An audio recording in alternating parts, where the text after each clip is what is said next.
So how much do you need to spend to have a good smartphone? And what is good? Is $250 enough? Now don't get me wrong, it's never gonna match a $1,300 flagship. But in the tests I did with 3 different phones from the same brand in different price ranges, might surprise you.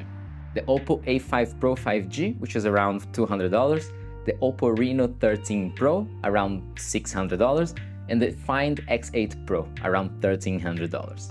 Now here's the thing, on paper they all look packed. They all have big batteries, fast charging, AI features, and polished designs. But when you actually use them day to day, that's when the difference shows. The A5 Pro is surprisingly good for its price, but it doesn't come close to the power and fluidity of the Find X8 Pro. And that's totally okay. Now the real question here is, how much better is the flagship? And is it worth paying 4 or 5 times more? We're gonna break it down across 9 categories, from performance to display to the camera, and see where the differences really matter. Category 1, build quality. Usually the difference here is going to be material, quality, and resistance. Now all 3 phones feel solid, but there are differences. The A5 Pro uses reinforced aluminum and has IP69 certification. So it means that it can handle high pressure water, hot steam, drops. And that's not an accident. Lower tier phones like this often lean into a specific strength to stand out in a very crowded market. For the A5 Pro, the strength is durability. It's clearly designed to be tough, something you don't always get for this price point. The Reno 13 has an aluminum frame and IP69. It feels slim and kinda premium in the hand. And they too tend to pick a focus for the Reno series, so in this case, it's underwater photography and portraits. Now, if you turn these 3 phones over, you can immediately tell which one is the flagship. The X8 Pro's back just looks and feels luxurious. And you've got polished materials, beautiful symmetry, and even the weight distribution feels intentional. But between the A5 Pro and the Reno 13 is not as clear-cut. Now some people here might even prefer the A5 Pro because it doesn't feel like plastic anymore. It has weight, texture, grip, and that shift in build quality at the budget level is a huge win for the consumer. Now the X8 Pro, no surprise, it's built like a tank in the best way. Titanium frame, Gorilla Glass, curved Pro XDR display, IP69, it just screams premium all over. Category 2, display. Now, this is one of the areas where the differences are very easy to see, literally. Let's start with the Oppo A5 Pro. It has an LCD screen with HD Plus resolution, 120 Hz, and it peaks at 1000 nits of bright. Okay, but what this all means? Resolution dictates roughly how sharp everything looks. Now, the screen being this small, you don't actually need that much for things to look okay. The frequency tells how pages scroll, how fluid everything looks and feels. And the brightness, the more the better, especially on a sunny day. Now, the resolution might sound low on paper, but for day-to-day use, it's really not the first thing you notice. What matters more is the contrast, fluidity, and brightness. And while LCD doesn't offer the same deep black or vibrant colors as AMOLED, as you're gonna find in the mid-ranges and above, this screen is actually very usable. It even supports Oppo's Splash Touch, which means that it responds better if your fingers or the screen is wet. That's a small but a very real-life quality win. Then you get the Reno 13 Pro and you step up to a Full HD Plus AMOLED with HDR10 support, 1200 nits peak brightness and the same 120 Hz refresh rate. The screen just looks richer, especially for photo editing, watching Netflix, scrolling through Instagram. Okay, and what about the X8 Pro? Well, it's just on a completely different level. We're talking 6.78 inches, 2K resolution, and AMOLED with Pro XDR technology, and peak brightness of 4500 nits. It supports adaptive refresh rate from 1 Hz to 120, so it saves the battery and the screen for when you need it. And the contrast and clarity are just incredible. The colors are more accurate, the bezels are super thin, and it just looks ultra modern from every angle. So here's what really matters. Resolution, it's nice, but it's not always noticeable. Refresh rate, it's very noticeable. Contrast and brightness, absolutely noticeable. And you can see by yourself, but when you put them all side by side, the 2 previous ones that actually looked pretty good before now look a little bit dim and not that sharp anymore compared to the flagship. Category 3, performance.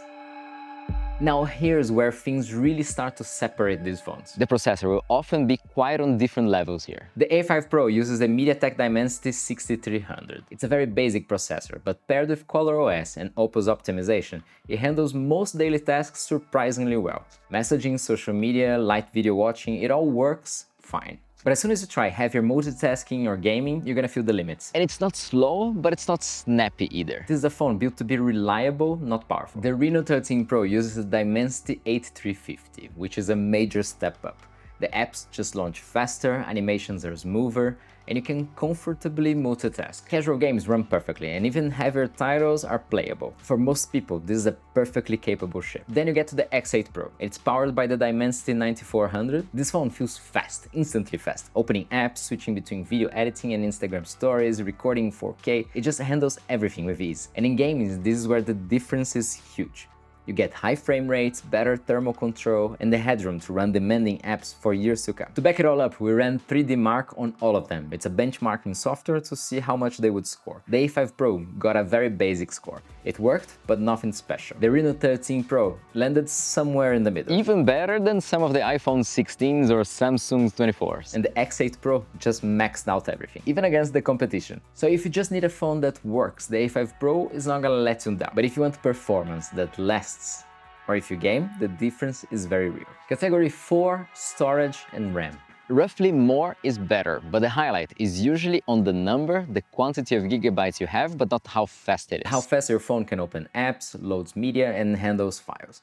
And that's where storage and RAM come into play. Starting with the A5 Pro, you get 8 GB of RAM, which can be expanded virtually to 16, and 256 GB of internal storage. It uses UFS 2.2, which is decent but slower compared to what you're gonna find in high-end phones. The nice bonus is that it supports microSD expansion up to 1 TB.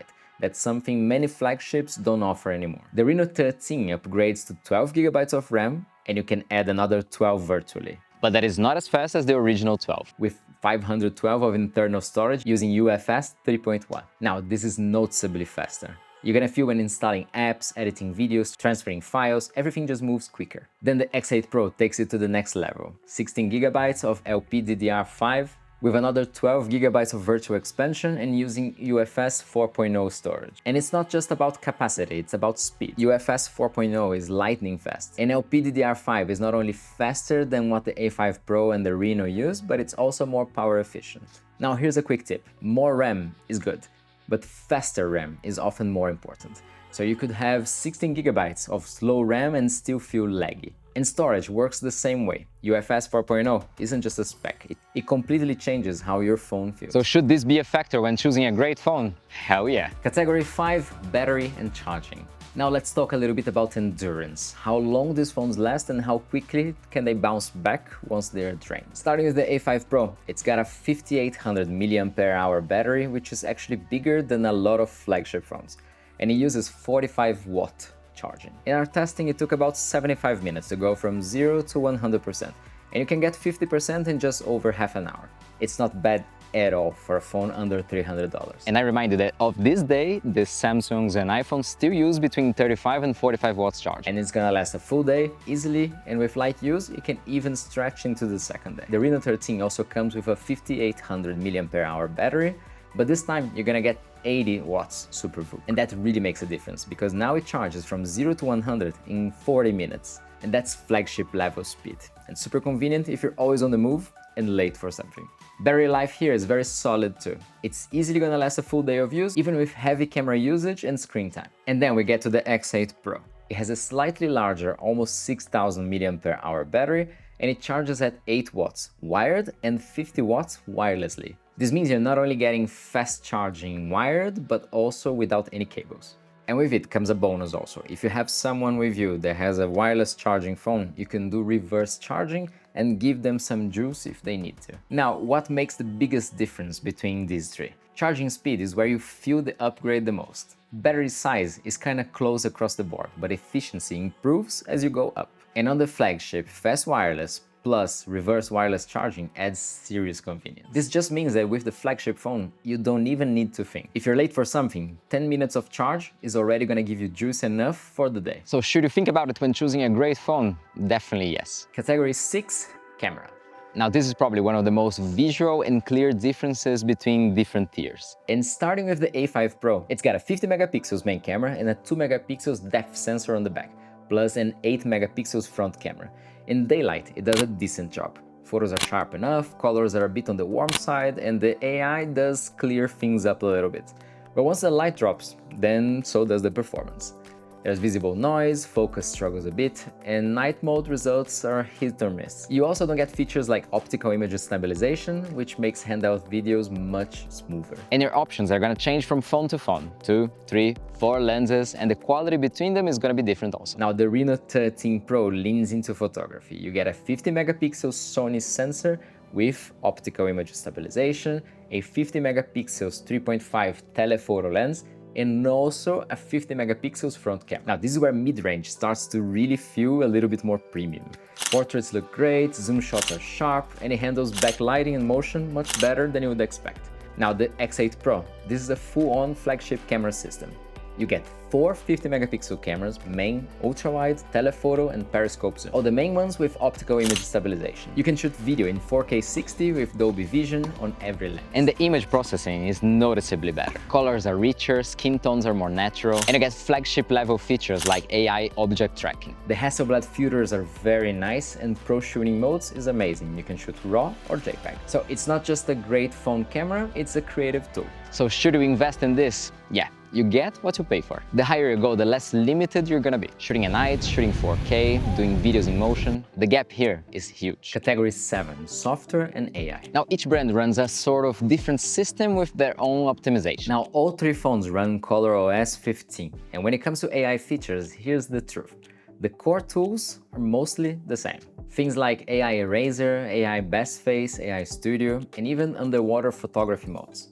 These are mostly available across the board, so no matter which phone you're using, you're getting access to the same smart tools for editing photos, cleaning up, or just boosting your signal. But the difference isn't what you get, it is in how well it all works. What's OS related is gonna be adapted to make it look as fluid as possible. But third-party apps will simply be faster the better the phone is. This is where the software experience really scales with price. On the A5 Pro, transitions can sometimes feel a little bit choppy. The animations aren't as fluid, and occasionally you're gonna see small delays. Now, the Reno 13 Pro improves that a lot. It's smoother, faster, and everything feels a little bit more responsive. It's just a more refined experience, especially for the price. Next up, with the X8 Pro, everything is seamless.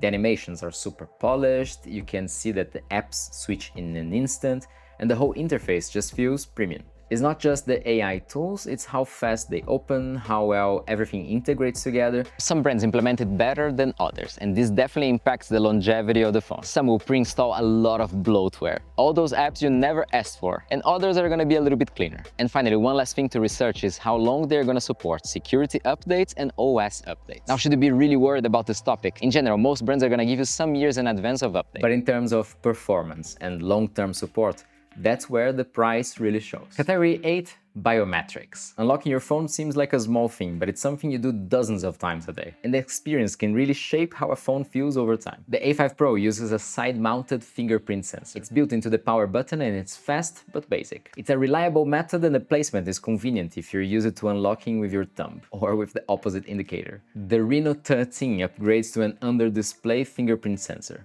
It's optical, it works well, and it gives the phone a more modern feel. You also have face unlock, and it's super fast, especially in good lighting. And the X8 Pro combines the fastest and most refined version of both of these. The under-display fingerprint sensor is extremely fast, and face unlock works even faster, even in low light conditions. So while all 3 phones are secure and get the job done, there's a real difference in how polished and effortless the experience becomes as you move up the range. Now, the right positioning and speed make it much more enjoyable to use. So it does make a difference, but very bad experiences are hard to come by these days. Category 9, connectivity. Connectivity is tough because there are too many variables to measure to be able to compare one with the other. And that can impact how strong is a connection. But besides that, you get also how many SIM cards can you use, if any at all. If you got eSIM, how fast is your Wi-Fi? If you got 5G, 4G, and these will definitely be different across the board. The A5 Pro supports dual SIM and also includes eSIM support, which is very rare for a phone in this price range. You also get 5G and Wi-Fi 6, which means fast and stable internet in most modern networks. For a budget phone, this is very competitive.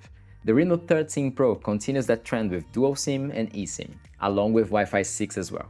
It also has some AI features like Link Boost. In the X8 Pro, you get dual SIM, eSIM, and Wi-Fi 7 for future-proofed speeds, and all the AI tools for connectivity you can imagine. Should you worry at all about this? I think eSIM nowadays, for me, it's a priority. For traveling, it's amazing. All the other topics, you can get by. So in the end, what I suggest is that you pick the categories that matter the most to you and research the phones within the price range you're willing to pay. Bearing in mind that often the gap between budget and mid-range phones are not that big in some brands. And if you've got one very specific demand for a phone that is probably going to be well served just by one of the flagships, remember that usually if you get last year's flagship phone, it's going to last you 4 or 5 years more, and you get that value spread out during this time using a premium phone instead of a mid or a budget. Anyways, thanks a lot for watching, and if you're into tech and phones, which I imagine you are, you can go watch this video over here. It's a complete masterclass on CapCut so that you can learn how to edit using your brand new smartphone. Okay, I'll see you over there.